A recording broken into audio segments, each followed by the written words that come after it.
Warning: this story may cause your sense of reality to implode, your snacks to develop trust issues, and your microwave to become the most suspicious object in the house. If you're brave enough to risk mind-bending fiction and the kind of laughter that makes your neighbors worry, press play. Otherwise, remember that sometimes the weirdest things in the universe are lurking right behind the kitchen door. Hank's Microwave, Chapter 1, Mabel's Oyster Casserole. So Hank, drunk off his ass on a Thursday night, he had the pro wrestling on again. If his wife Mabel were still alive, she'd tell him to turn that shit off and come to bed. But she passed 8 months ago. Cancer. So there he was, laying on his plaid couch in an undershirt and sweats, his bald head bathed in the pale glow of the TV, with cheese puffs on his chest and 15 old Milwaukees strewn about the place. "Brick Dalton ain't got nothing on me," said Thunder Mason on the TV. Thunder was one of Hank's favorite wrestlers. He had this thunderclap move, a double-handed chop to the chest that sent his foes flying. "And when I ride out of here like a Roman emperor with my girl Lexi, we're gonna race across the sky, baby, and he's gonna know who's boss." Lexi Steelheart was Mabel's favorite. She came up from the Rust Belt, from the steel mills. Her entrance theme was molten steel, and it was accompanied by a pyrotechnic shower of sparks. Her finishing move was the Heartbreaker, a spectacular spinning body slam that got Mabel off the couch every time. And then the flourish. Lexi would look at the camera and say, "You can't break steel." Hank got a hankering for Mabel's famous oyster casserole. She swore it made him randy. It was his favorite. So he slumped off the couch and staggered to the kitchen, kicking a few old mills along the way. They scattered with a racket. He opened a can of oysters with great difficulty, cursing and spilling the juice all over. Next, the saltine crackers. He just crushed them with his fist right there on the kitchen counter.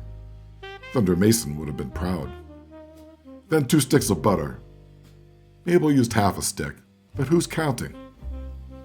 He didn't have any milk, so he figured the extra butter would help. Then the secret ingredient, the thing that made Mabel's oyster casserole special, Worcestershire sauce. She called it Worcester sauce. Only problem was, Hank was drunk, and he didn't grab the Worcester sauce. Instead, he absently picked up a bottle of expired cough syrup, circa 1987. The bottle was somewhat similar, you see. Well, not really. Anyway, he gave it a heavy dose of cough syrup and put the casserole dish in the microwave and punched in 5 minutes and pressed start. At first, everything seemed fine. The microwave hummed in its usual way. He swayed there with his beer belly, watching, thinking Mabel would be proud. Never mind that it should have been in the oven.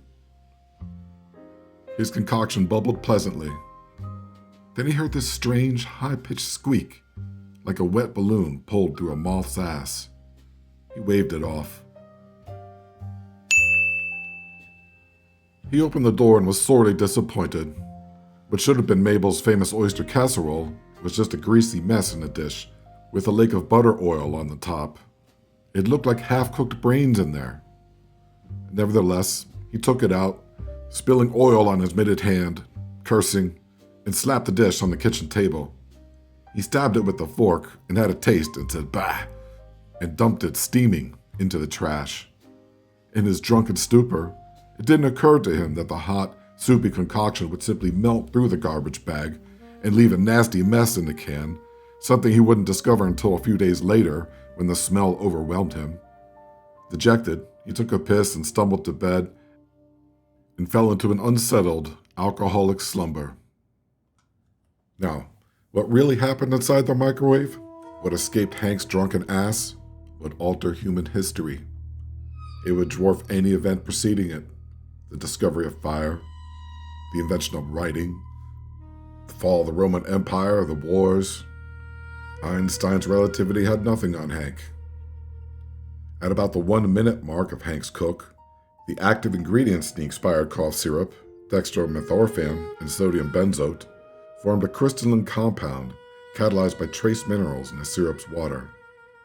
And when exposed to the intense radiation in Hank's microwave, it vibrated at a frequency that resonated with the quantum foam at the edge of reality, and briefly opened a portal to the Morp's mothership in another dimension. The Morp were a tiny interstellar alien species. They were these little humanoid things, lots of them. They came in all colors and shapes, and they looked like they escaped the gummy bear mold and melted a little. The Morp got a humble start on a small planet in the Goldilocks zone near the star Alpha Canis Majoris. They began like most of us do, primitive. The earliest records of them go back to a time that was quite similar to the Bronze Age on Earth, when they chased these antelope rhinoceros things around with spears and rocks. Unbeknownst to the Morp, their galaxy got mistakenly miniaturized by an experiment at Area 51 of all places. That's a story for another time. What's important here is that they overcame that dilemma by becoming super intelligent beings, and in record time, they were an interstellar, spacefaring race that traveled through wormholes and visited many other sentient worlds in their majestic spaceships. The crown jewel of their fleet was the mothership, of course, the luminous Ark. It resembled a blue whale, but with bands of mercurial lights, blinking antennae, and a quantum centrifuge hood. Deep inside, a group of graduate student Morp engineers were on a walking tour of the Ark's maintenance bays. It was their first week on the job, orientation. "This is the antimatter containment chamber," said the orientation leader. Her name was Gydra. "This is the heart of our dear mothership's power supply, providing us propulsion and energy for all of our devices." Quibbly raised his tiny, gelatin hand. "Yes, Quibbly." She smiled but died a little inside. It was his 9th question, and they'd only visited the life support center in the inertial dampener so far. It was going to be a long shift. "What would happen if some of the antimatter leaked out?" he asked in a nasally voice. "It would touch normal matter, and we would all be annihilated," she said pleasantly. She moved them along before Quibbly could ask his next question. They walked down the corridor a little, admiring the expanse of space beyond the windows. She stopped in a vast laboratory, mostly white with a lot of monitors on the walls and computer stations with busy workers.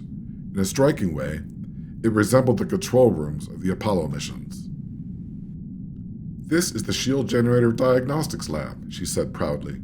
"Several of you will likely do important work here, especially when we are engaged in combat." Shield Chief Fortis rose from his station and walked over to the group like a benevolent professor, hands laced behind him.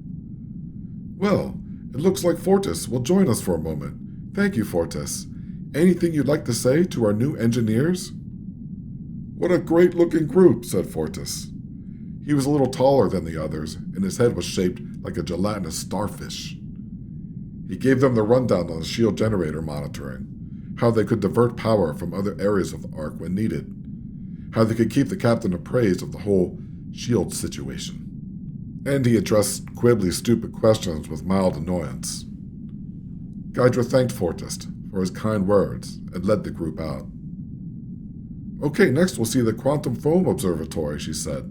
"Follow me."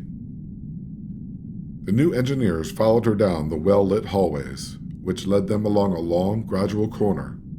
And this is where things got interesting. They rounded the corner, and there, in the wall, next to an electrical panel, a small wormhole opened, the result of Hank's expired cough syrup in the microwave and the resonating quantum foam. Hank's dimensional tear cracked out a Delta P pressure change, sucking Tinker, Vera, and Bravix into its maw in a flash. Gydra and the others tried to scramble away, but the vacuum accelerated and grew, violently pulling them into the brink. Wiggling and screaming, they flew through a tunnel of light and landed in Mabel's famous oyster casserole, which cooked in Hank's microwave. Unfortunately for them, the wormhole collapsed 5 seconds later, stranding them there in a hellish Pyrex basin, a spinning boil of too much butter, crushed saltines, and expired cough syrup. Luckily for the Morp, They were composed of a heat-resistant quantum gelatin matrix that kept them from melting. Still, the experience was horrifying for them, spinning and in a strange plastic box. And things only got worse when Hank opened the microwave door and pulled out the casserole dish and stabbed it with a fork. They lost Digby and Rumble in that moment. Hank ate them. They screamed in their tiny voices as Hank dumped the casserole into the kitchen garbage can. The cabinet door slammed shut, leaving the morp in a sudden darkness.